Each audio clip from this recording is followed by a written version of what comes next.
The thing about placebo, it's not in your head.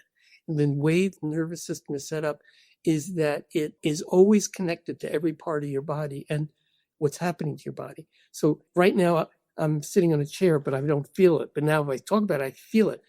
It's all hooked up. Mostly symptoms that placebo treats are actually symptoms that are necessary for life. Well, let me tell you what I mean. If you fall down and hit your back, you start feeling pain. Right? When I just said, do you feel your back? You don't.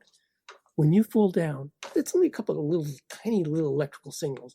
The brain turns up the signal for pain. And that is not from the bottom. That's from the top. The brain saying, stop. You have to stop and rest. Otherwise, you will not get healed. Unless you feel that pain, you will not get healed. The pain is positive. It turns it up. I'll give you another example. Cancer-related fatigue, which has a huge placebo effect. It's really great. And we have done many open label studies on that.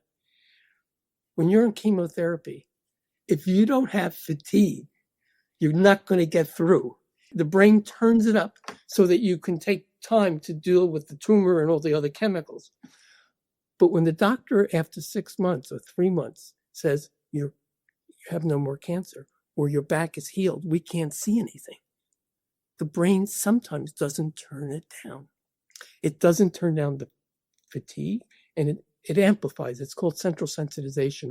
And those symptoms are not minor.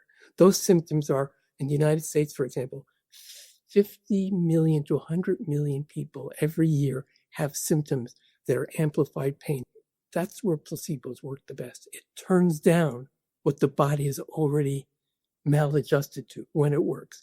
And cancer-related fatigue, where we have this huge placebo effect, when we give them open-label placebo, it puts the body, the person, in an environment where there's a possibility. And the nervous system, maybe I'll turn it down a little bit. And that's where the placebo effect happens. So when we experience symptoms, we kind of naively think, oh, well, there's something going wrong in my body and I am just directly feeling that from my body. But actually, it's being created by the brain, and the brain is making a judgment about how severe that symptom needs to be, and it can get that wrong sometimes. That's right. The judgment is survival. We have to turn up the volume, turn up the signal to survive, and a lot of times it gets stuck.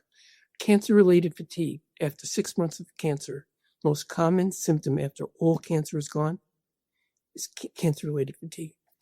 People just can't, the brain can't turn it down.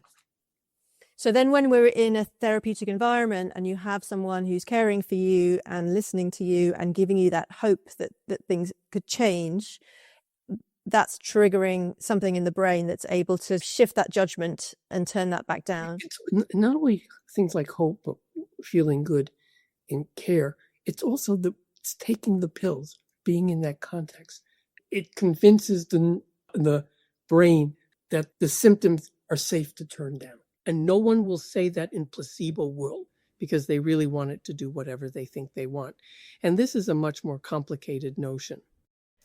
Thanks for listening. If you enjoyed this clip, you can hear the full interview on Where the Wild Thoughts Are, available on Apple Podcasts, Spotify, or wherever you get your podcasts. And you can follow this channel for more wild thoughts.